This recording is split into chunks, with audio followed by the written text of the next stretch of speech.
चलिए आज हम बताते हैं एक डाकू रत्नाकर कैसे बन गया महर्षि वाल्मीकि जो रामायण के रचयिता भी हैं।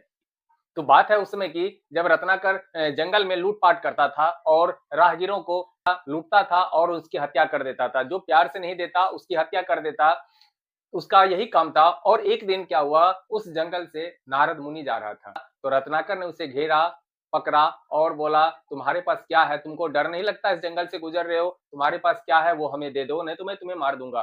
तो नारद मुनि डर गए और बोले मेरे पास तो कुछ नहीं है। बोला ये गिटार में क्या है, इस वीणा में क्या है, सोना चांदी छुपाए हो। बोला नहीं कुछ नहीं है मेरे पास, बस मैं नारायण भक्त हूँ, नारायण का जाप करता हूँ, मेरे पास कुछ नहीं है। बोला तुम झूठ बोलते हो, नहीं तो मैं तुम्हें मार दूंगा।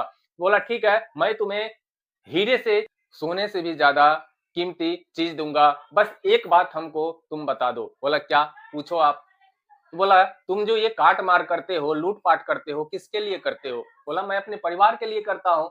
बोला क्या इस पाप जो तुम करते हो ये पाप क्या होता है। रत्नाकर ने पूछा ये पाप क्या होता है, जो दुख दे। नारद मुनि बोले जो दुख दे, पीड़ा दे, वही तो पाप है। बोला नहीं हमें पाप के बारे में कुछ नहीं मालूम है। बोला जो इस तुम पाप करते हो, जो तुम ये पाप करते हो, क्या इस पाप में तुम्हारे परिवार के सभी भागीदारी होगा। तो रत्नाकर कुछ सोच में पड़ गए। बोला हाँ क्यों नहीं होगा, मैं तो उनके लिए लूटपाट करता हूँ, तो मेरे पाप में क्यों नहीं भागीदारी होगा। बोला ठीक है मैं यही हूँ। नारद मुनि बोले मैं यहीं पर हूँ, तुम जाके पूछ के आओ अपने माँ बाप, अपनी पत्नी से, क्या मैं जो पाप कर रहा हूँ उसमें तुम भागीदारी हो। बोला ठीक है मैं अभी जा रहा हूँ और पूछ के आता हूँ, आप यहीं रहना। बोला ठीक है मैं यही हूँ, तुम जाके पूछ के आओ। रत्नाकर अपने घर गया, से अपने पिताजी से पूछा क्या पिताजी मैं जो पाप कर रहा हूँ उसमें आप भागीदारी हो। बोला मैं क्यों भागीदारी बनूंगा, ये तो तुम्हारा फर्ज है, मुझे खाना खिलाना, मुझे रखना, ये तुम्हारा फर्ज है, मगर जो तुम पाप करते हो उसमें मैं भागीदारी नहीं होऊंगा। फिर पत्नी के पास गया और बोला जो मैं कर रहा हूँ उसमें तुम भागीदारी हो। बोला मैं क्यों रहूं भागीदारी, ये तो तुम्हारा आपका काम है, मुझे पालना खिलाना ये तो आपका फर्ज है, मगर आप जो पाप करते हो उसमें मैं भागीदारी नहीं हूँ।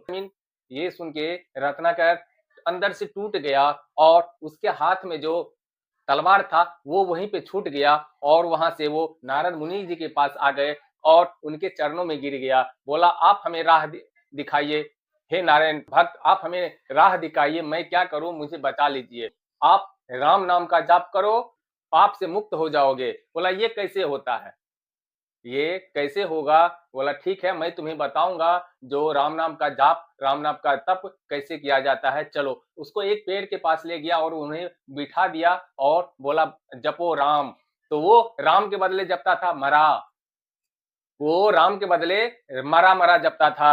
नारद मुनि बड़ी सोच में पड़ गया, ये तो राम के बदले मरा मरा। बोला ठीक है तुम मरा मरा ही करो और तुम जाप करो। वो रत्नाकर, डाकू रत्नाकर मरा मरा का शब्द उच्चारण करने लगा राम के बदले मरा मरा। और वह मरा मरा कब राम में बदल गया, कुछ समय बीता, साल बीता, वर्ष बीता, उनके शरीर पे चींटी जो है पूरा अपना डेरा बना लिया, फिर भी वो तप करना नहीं छोड़ा।